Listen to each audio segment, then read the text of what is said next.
एक फिल्म में ये डायलॉग बोला गया है, छोरियां छोरों से कम है के।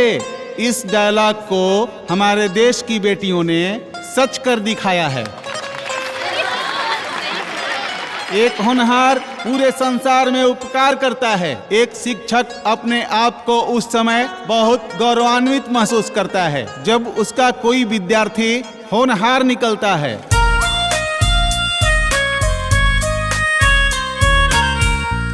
ग्रामोदय महाविद्यालय की उस होनहार छात्रा का नाम है ज्योति।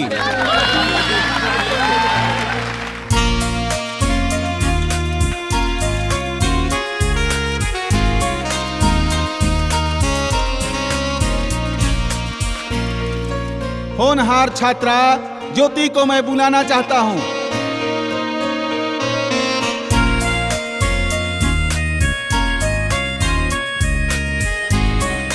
प्रणाम सर। प्रणाम सर। ज्योति मिश्रा जी से निवेदन है कि पोडियम पर आएं और 2 शब्द कहें।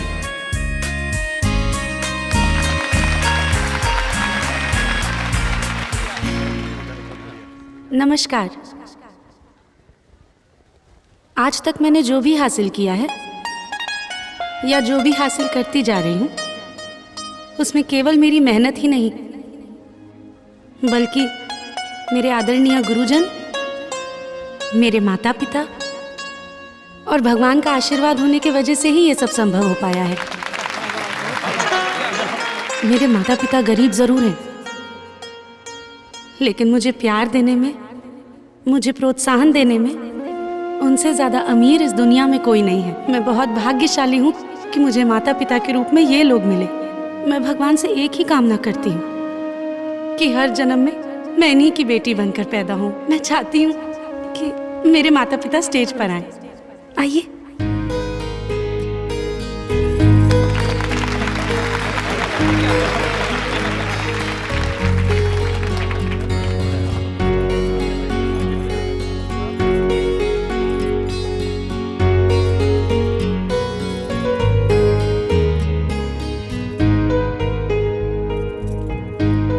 कुछ बोलिए ना पापा, आइए ना।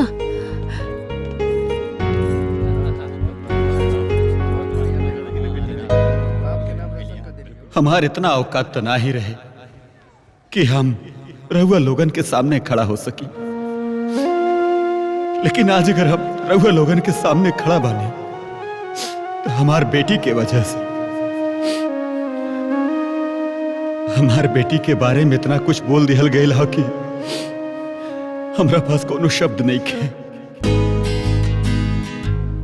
लेकिन एक बात जरूर कहल चाहब, ये हमार आज है, ये हमार बेटी, हमार नाज है।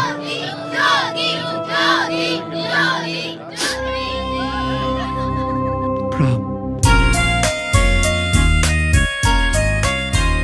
अब मैं मुख्य अतिथि महोदय माननीय डीएम साहब से अनुरोध करूंगा, आप आए और हमारे महाविद्यालय की छात्रा ज्योति का सम्मान करने का कष्ट करें।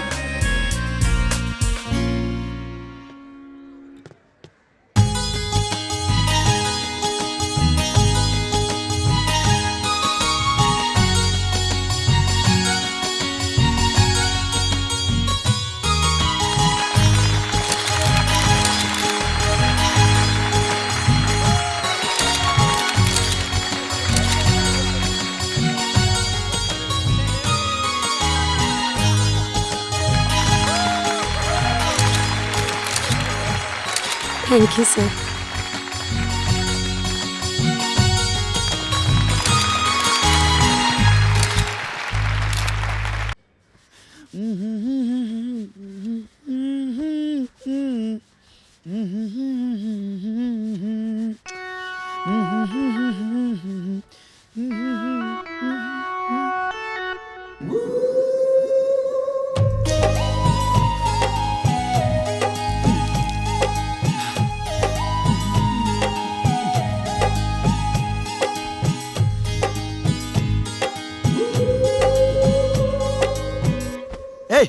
तार के और कोनो काम बाकी ना हमरा के देखला के अलावा जाने जैसे ए बनबा अपना आपके हीरो।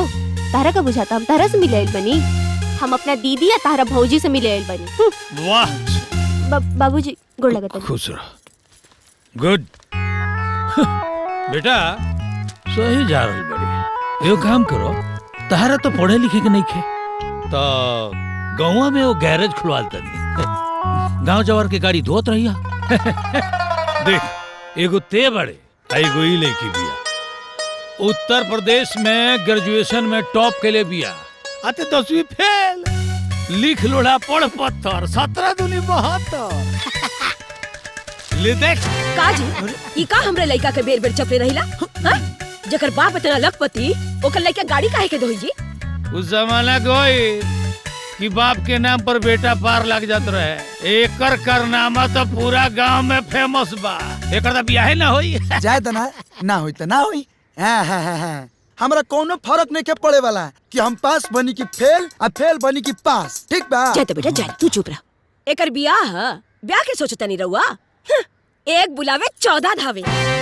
हमरा घर के तो कुकरों के ब्याह हो जाए जी। आ हमार लइका के ना यदि हम चाह जाई ना तो 15 दिन के अंदर ब्याह कर दे और रहुआ देखते रह जाए।